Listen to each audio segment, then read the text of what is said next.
Hello po sa ating lahat. Kumustahin nga natin yung mga senator na ah, sumusuporta kay Kibuloy. So, ngayon na alam natin na si Kibuloy ay hawak na ng mga autoridad. At saka, siyempre, talagang mayroon siyang mga supporters, mayroon siyang mga kaalyado. May mga senators, may mga public officials na mataas ang katungkulan, may mga congressmen, women na sumusuporta sa kanya, ano? Okay, sa tingin natin ganito, ano? Sa dami ng mga complaint, sa dami ng mga cases na i-file against sa kanya, hindi lang dito sa Pilipinas, kundi sa ibang bansa, just like sa United States, ay talagang questionable na yung tao. Okay. So imagine, mayroon siyang case sa United States. So ang ibig sabihin niyan, talagang yung kaso sa Amerika, talagang sa pagkaalam ko, binubusisi ng maigi yan. Ah, Malaki talaga yung chance na magiging guilty yung tao. Okay. So, ganun din sa Pilipinas, ang daming mga complaint. At saka, noon pa, may mga rumors na, noon pa so matagal na talagang siya ay, yan, pinagsasamantalaan yung mga kababaihan, yung mga, imagine, ayon sa balita, 12 anyos, then ginagahasan niya, ano? Pagkatapos ito ang yaman-yaman, kung ikaw ay pastor, pagkatapos legitimate yung kwan mo, so hindi ka maging ganyan kayaman. May mga kilala akong pastor na talagang respectful, talagang tama yung sa paningin ko okay yung gawin nila, hindi naman gano'n yan na simple lang yan na naglalakad. In fact talaga yung kwan nila, yung parang yung income nila, yung galing lang doon sa collection, ano, na talagang kung tignan mo, parang kulang. Okay, pero ang happiness nila ay talagang isinishare nila yung Biblia. So, saludo tayo sa mga ganitong mga pastors, mga priest, o yung mga whatever religious people, ano. Saludong saludo tayo sa kanya. Ngayon, itong si Kibuloy, tignan mo yung matagal ng balita yan. Yung tirahan niya talagang grabe, yung ganda, grabe yung gastos, grabe yung maintenance. So, mag-isip tayo sa kwan lang sa unang tingin talagang questionable.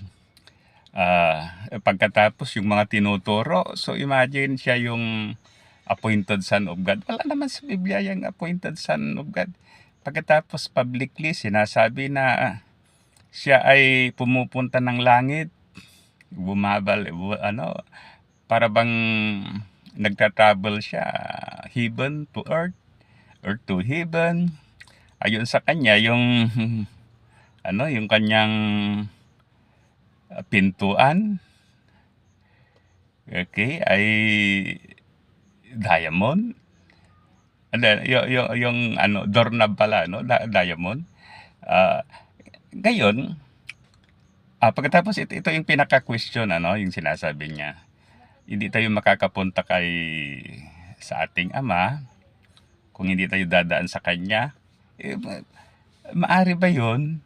Talagang ang legitimate na may kapangyarihan na yan, o may kapangyarihan dyan, ay si Kristo, hindi si Kibuloy. Hindi magiging Kristo si Kibuloy. At hindi pwedeng si Kibuloy ay magiging Kristo. It's simple as that.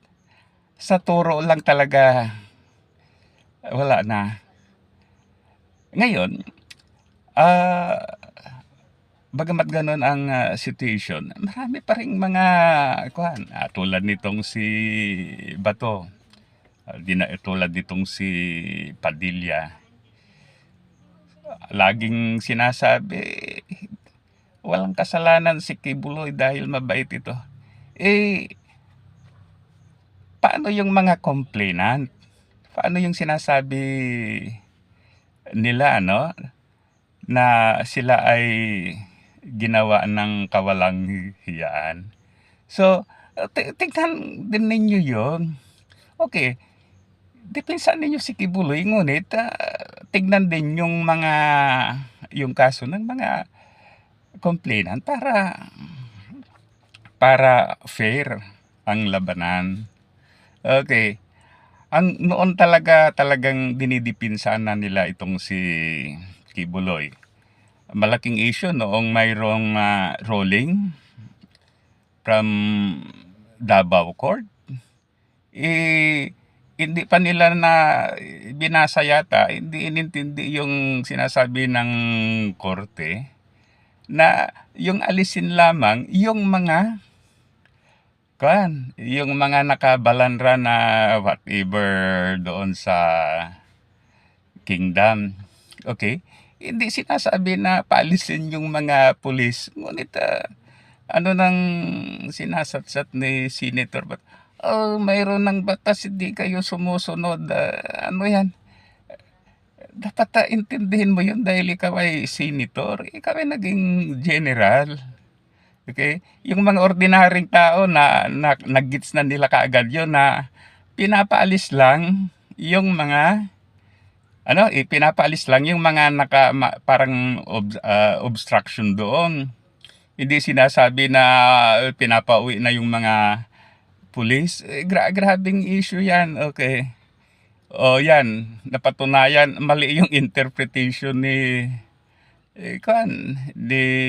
Senator Bato at yung kanyang mga kaalyado. Pagkatapos itong naman, itong bago mahuli si Kibuloy, talagang ginagawa nila ng paraan na wag ituloy na yung dakip kay Kibuloy. Kaya yan, nagconduct sila ng hearing sa Davao. So grabe yung pahirap na ginawa nila doon kay General Torre, ngunit hindi give way si General Torre na ang sabi talagang whatever happens, dakpin yan sa Kibuloy, at saka mayroon silang ebidensya. Okay, kaya yon hindi siya nag-surrender sa mga kagustuhan ng mga senador at saka yung mga kaalyado nila sa Davao. Okay. Pagkatapos sinasabi, wala diyan. Kaya alis na kayo, nakakagambala kayo for the sake of humanity. Alis na kayo. Okay, dahil wala diyan. Ito na ang issue, Pero nandoon. So kung ikaw, medyo mahihiya ako dahil ini-insist ko, wala. Pero nandoon. Pagkatapos noon nga, ini-insist mo, dapat aalis ang pulis. Pero hindi ganun ang sinasabi noong order na ini-issue ng korte. Okay, sa totoo lang kung ako sa iyo, mahihiya ako. Saka ano bang mga batas na parang ninyo? Sa pagkakaalam ko, puro yung hearing yung pulburon na wala namang hindi ko pinapanigan ang president. Pero pag may sana, yung sigurado kayo, hindi yung mapapahiya. Okay? Then sana warning na dapat yung pagkasenador ninyo, gamitin nyo para sa Pilipinas, hindi lang sa mga ilang tao tulad ni Kibuloy, tulad ng mga Duterte and so on.